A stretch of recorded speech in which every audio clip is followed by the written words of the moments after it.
Here's something you never hear a man say. Stop sucking my dick or I'll call the police.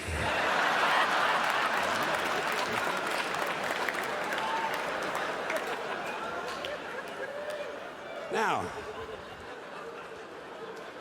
something else a lot of you are aware of, those of you with illegal cable hookups will be aware of the fact that one of the things I like to do in my shows is complain. You know, it's kind of a motif for me, complaining. And of course, this weird culture we live in leaves you no shortage of things to complain about.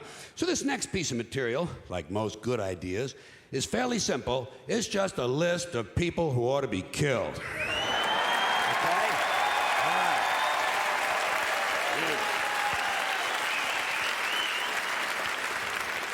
Starting with these people who read self-help books. Why do so many people need help? Life is not that complicated. You get up, you go to work, you eat 3 meals, you take 1 good shit, and you go back to bed. What's the fucking mystery?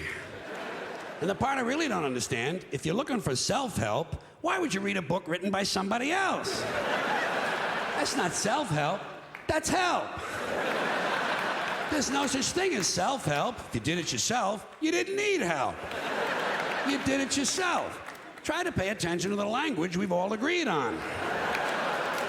And a similar mystery to me, motivation books, motivation seminars. Why would anyone need to be motivated by someone else? I say if you lack motivation, a seminar isn't going to help you. What you really need is to be smashed in the head 30 or 40 times with a golf club. That'll fucking motivate you. Or else it'll at least get you up and moving around the room. You know, locate your socks, shit like that. Get the day rolling. Motivation is bullshit. If you ask me, this country could use a little less motivation. The people who are motivated are the ones who are causing all the trouble. Stock swindlers, serial killers, child molesters, Christian conservatives.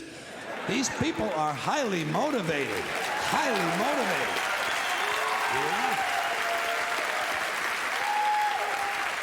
And anyway, I think motivation is overrated. You show me some lazy prick who's lying around all day watching game shows and stroking his penis, and I'll show you someone's not causing any fucking trouble, okay? All right. Yeah. Hey. All right. Here's another pack of low-grade morons who ought to be locked into portable toilets and set on fire. These people with bumper stickers that say, "We are the proud parents of an honor student at the Franklin School," you know?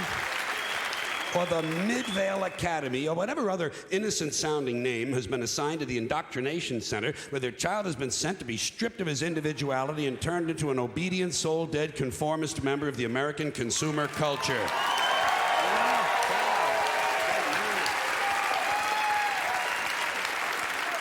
Proud parents. What kind of empty people need to validate themselves through the achievements of their children?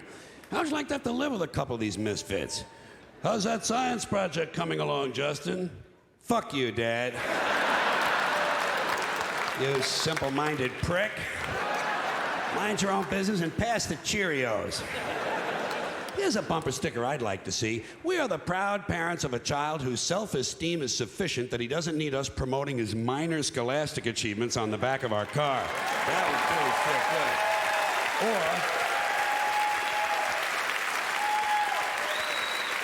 good. Or we are the proud parents of a child who has resisted his teacher's attempts to break his spirit and bend him to the will of his corporate masters. Just be nice a little for change, you know? Here's something realistic. We have a daughter in public school who hasn't been knocked up yet. We have a son in public school who hasn't shot any of his classmates yet. But he does sell drugs to your honor student.